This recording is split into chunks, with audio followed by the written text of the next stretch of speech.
Hello all, welcome two weekly market updates. ఈ week Nifty price action విషయానికి వస్తే important levels అయిన 23,800 వరకు వెళ్ళి మార్కెట్లో ఉన్న వేరియస్ కన్సర్న్స్ వల్ల మళ్ళీ కిందకి డ్రాగ్ అవుతుంది.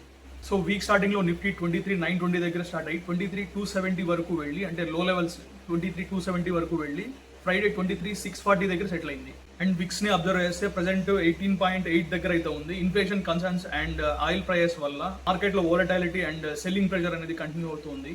ఏప్రిల్ స్టార్టింగ్ నుండి లాస్ట్ వీక్ వరకు వన్ డైరెక్షనల్ గా పెరిగిన mid and small cap index ఈ వీక్ లో అయితే సెల్ ఆఫ్ కనిపించింది.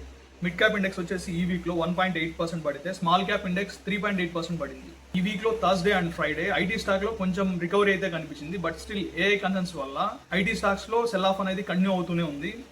లాస్ట్ 1 month లో ఐటీ ఇండెక్స్ 13% పడింది. భారతీయ ఎయిర్టెల్ వాళ్ళు ఈ వెన్స్డేన రిజల్ట్స్ ని పోస్ట్ చేయడం జరిగింది. రిజల్ట్స్ అయితే inline with the market expectations ఉన్నాయి. అండ్ మేనేజ్మెంట్ ఒక ఇంపార్టెంట్ అప్డేట్ అయితే చేసింది.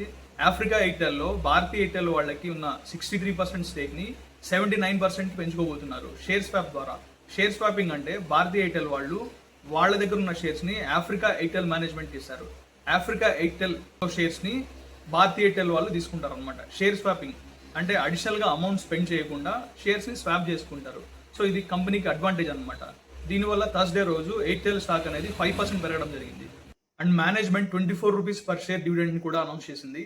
నజారా టెక్నాలజీస్ గురించి మాట్లాడుకోవాలి. జెరోదా కో-ఫౌండర్ అయిన నిఖిల్ కామత్ గారు నజారా టెక్నాలజీస్ లో ఫ్రెష్ గా స్టేక్ అక్వైర్ చేయబోతున్నారనే న్యూస్ బయటికి రావడంతో ఫ్రైడే రోజు నజారా టెక్నాలజీస్ 18% వరకు పెరిగింది. ఇక ఇండియన్ రూపీ విషయానికి వస్తే ప్రతిరోజు ఫాల్ అవుతూనే ఉంది. ప్రెసెంట్ 96 రూపీస్ దగ్గర ఉంది. 2026 లో డాలర్ తో కంపేర్ చేస్తే ఇండియన్ రూపీ 7% పడింది. ఇయర్ స్టార్టింగ్ లో ఒక డాలర్ ఈక్వల్స్ టు 90 రూపీస్ ఉంటే ఇప్పుడు 96 రూపీస్ దగ్గర ఉంది.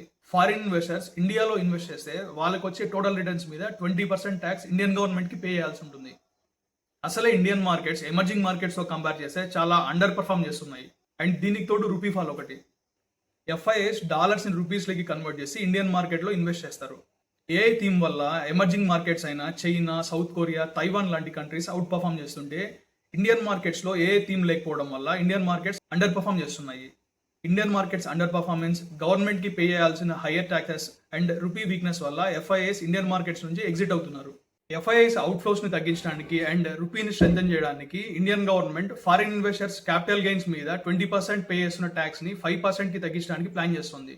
దీనివల్ల ఎఫ్ఐఐ ఇన్ఫ్లోస్ పెరిగి రూపీ స్ట్రెంథెన్ అయ్యే ఛాన్స్ ఉంటుంది. ఈ ఇమేజ్ ఒకసారి అబ్జర్వ్ చేయండి. ఎప్పుడు సెల్ సైడ్ ఉండే ఎఫ్ఐఐస్ ఈ న్యూస్ వచ్చిన తర్వాత 13th and 14th by side ఉన్నారు. ఎఫ్ఐఐస్ ఇలా బై చేయడం ఇండియన్ ఈక్విటీస్ కి చాలా మంచి విషయం అని చెప్పొచ్చు. ఇక గోల్డ్ అండ్ సిల్వర్ విషయానికి వస్తే గోల్డ్ కన్సంప్షన్ ని తగ్గించడానికి ఇండియన్ గవర్నమెంట్ గోల్డ్ ఇంపోర్ట్స్ మీద ఉన్న డ్యూటీని 6% నుండి 15% కి పెంచింది. దీనివల్ల same day gold and silver record లెవెల్లో 6% పెరిగాయి. ఇక క్రూడ్ ఆయిల్ విషయానికి వస్తే $110 per barrel వద్ద ట్రేడ్ అవుతుంది. Indian government litre petrol and diesel మీద $3 పెంచడం జరిగింది. ఈ సిఎన్బిసి యాంకర్ చెప్తున్న దాని ప్రకారం ఇంకో 11 రూపీస్ పెంచితే గానీ ఆయిల్ మ్యానుఫ్యాక్చరింగ్ కంపెనీస్ కి లాయస్ ఎలిమినేట్ అవ్వవు అంటున్నారు. సో కమింగ్ డేస్ లో లీటర్ పెట్రోల్ అండ్ డీజిల్ మీద ఇంకో $11 పెరిగే అవకాశం ఉంది. ఇలా ఫ్యూల్ ప్రైస్ పెరగడం వల్ల airlines, FMCG, tyres and paints industries కి నెగిటివ్ ఇంపాక్ట్ పడే అవకాశం ఉంది. ఆయిల్ మ్యానుఫ్యాక్చరింగ్ కంపెనీస్, ఓఎంసీస్ కి పాజిటివ్ ఇంపాక్ట్ ఉంటుంది.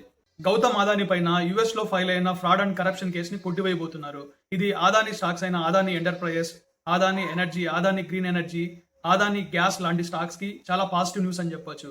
లాస్ట్ 2 months లో అదానీ స్టాక్స్ బాగా ర్యాలీ ఇచ్చాయి. ఇక జియో పాలిటిక్స్ విషయానికి వస్తే ట్రంప్ ఈ మంత్ 14th and 15th చైనాని విజిట్ చేశారు. ట్రంప్ తో పాటు పెద్ద కంపెనీస్ అయిన Apple, Tesla, BlackRock, Nvidia లాంటి కంపెనీ సీఈఓస్ కూడా విజిట్ చేశారు.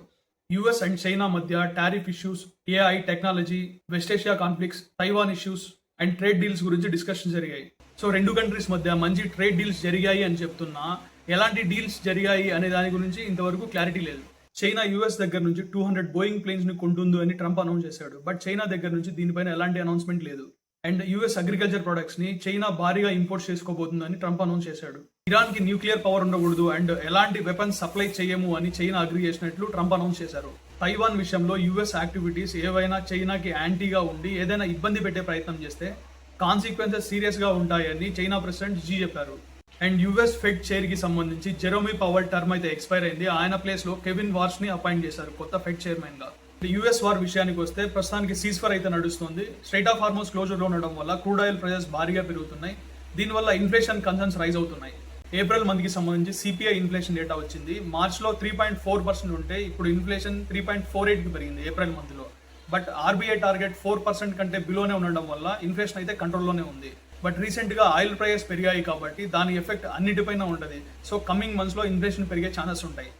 ఇప్పటి వరకు షేర్ చేసిన ఇన్ఫర్మేషన్ మీకు యూస్ఫుల్గా అనిపించుంటే వీడియోని లైక్ చేసి ఛానల్ని ప్లీజ్ సబ్స్క్రైబ్ చేయండి అండ్ సపోర్ట్ చేయండి.